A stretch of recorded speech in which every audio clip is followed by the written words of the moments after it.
Welcome to Stuff They Didn't Teach Me in Sunday School.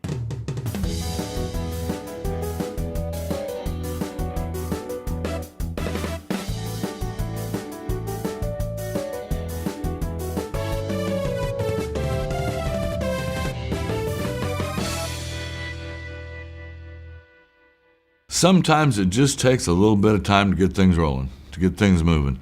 And in Luke's gospel, he takes a little bit of time to get things moving. You've got the baby born last week.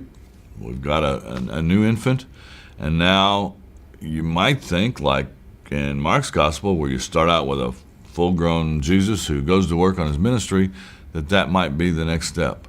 It isn't. There's some more things that are going to happen in Luke's gospel that aren't recorded in Matthew and aren't recorded in Mark.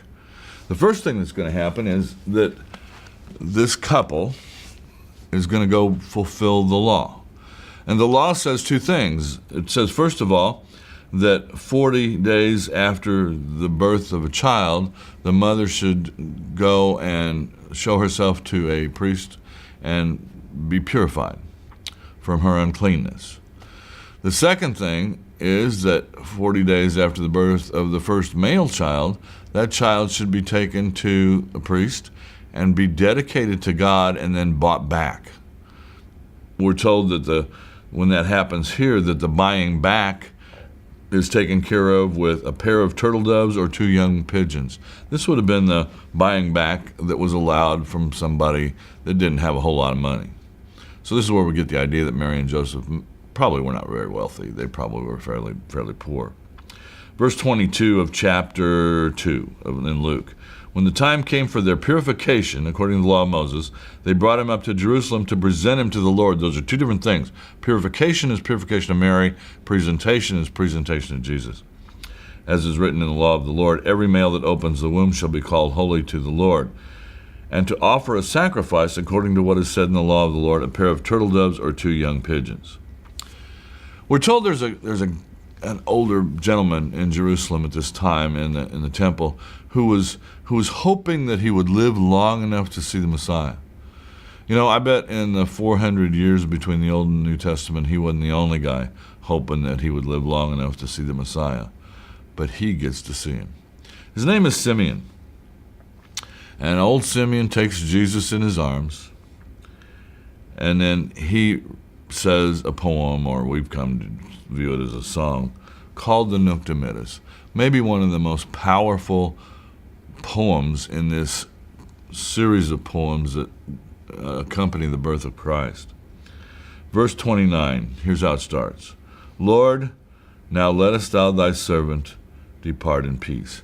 There's a double meaning there. Depart in peace, okay, I can die. That's how we usually think of that. I've seen the Messiah, I'm ready to go, take me home. That's how we usually look at it. There's a double meaning to this because it's a phrase that is also used of a slave being freed. Let me go in peace. And Simeon may have been saying, Lord, you freed me. Here's my freedom. Here's my Messiah. And he says, my eyes have seen your salvation. He looks at Jesus and he recognizes that is the salvation of a nation, in fact, of humanity. He says, which you have prepared in the presence of all peoples. And then, if you think about this, if you've been following this, the next line is astounding. A light for revelation of the Gentiles and for the glory of thy people Israel. What Simeon does is put the light for the Gentiles before the glory of your people Israel. And he says, this isn't just a Messiah for Jews. This is a Messiah for all people, including Gentiles. And he uses a phrase right out of Isaiah, the light to the Gentiles. And he stares at this baby and he says, this will brighten the lives of Gentiles and Jews alike. His father and mother marveled at what was said about him. I bet they did. I bet their jaw just dropped. And Simeon blessed them and said to Mary his mother, behold, this child is set for the fall and rising of many, and for a sign that's spoken against. And then parenthetically he says, and a sword will pierce through your own soul also. And I wonder if Mary, standing at the cross, watching her son suffer and die, didn't remember those words from Simeon, a sword will pierce your own soul also. There's another elderly person in the temple. Her name is Anna. She doesn't get to sing a song or say a poem, but she does get to see the Messiah.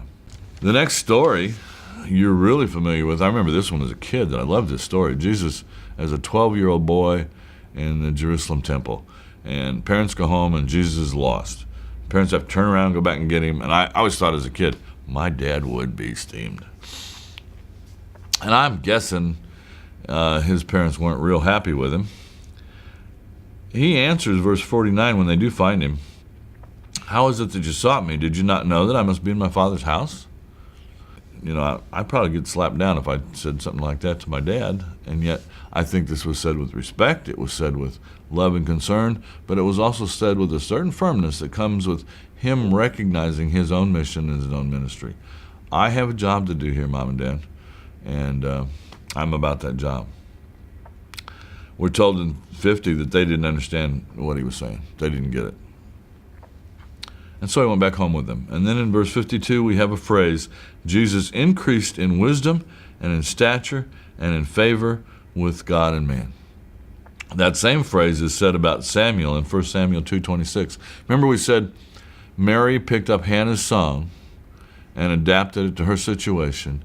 And now Luke picks up a phrase that we use about Samuel, Hannah's son, and applies it to Mary's son. The next story is about John the Baptist. We've kind of covered that in the other accounts. But I want to look at chapter 3, verse 1. In the 15th year, and I want you to notice again how Luke just plunks this down in history so that you know this isn't some fairy tale. This is for real. In the 15th year of the reign of Tiberius Caesar, Pontius Pilate being governor of Judea, and Herod being tetrarch of Galilee, and his brother Philip tetrarch of the region of Iturea and Trachonitis, Lysanias tetrarch of Abilene, in the high priesthood of Annas and Caiaphas. Man, that pretty well narrows it down, folks. This happens in 26 or 27 AD. 26 or 27 AD, this all takes place. And Luke is going to make sure you know this as historical events. And then he starts telling you about John the Baptist and John the Baptist's ministry, which we've seen before. The section concludes in verse 23 of chapter 3 with the line, Jesus, when he began his ministry, was about 30 years of age. Well, that all works with the chronology. Jesus had to be born about 4 BC in order for Herod the Great to still be alive. And if Jesus is about 30 and Luke has plunked this event down in 26 or 27 AD, it works. It all works together. Shouldn't surprise you, but it does all work together. And then we're told he's the son, as was supposed, of Joseph, the son of Heli, the son of Matthan, the son of Levi, I'm not going to read all those. It just goes on and on and on. Matthew brought you a genealogy that began with Abraham and brought you up to Jesus. Luke gives you a genealogy that begins with Jesus, goes backwards, goes the other direction with it, but he goes all the way back. If you look at verse 38, the son of Enos, the son of Seth, the son of Adam, the son of God. Goes all the way back to Adam. For Matthew was showing you Jesus as the first in a new Israel. And Luke is going to show you Jesus as the first in a new humanity. And that Jesus came for all people. What a great message. Because all people includes me, and it includes you.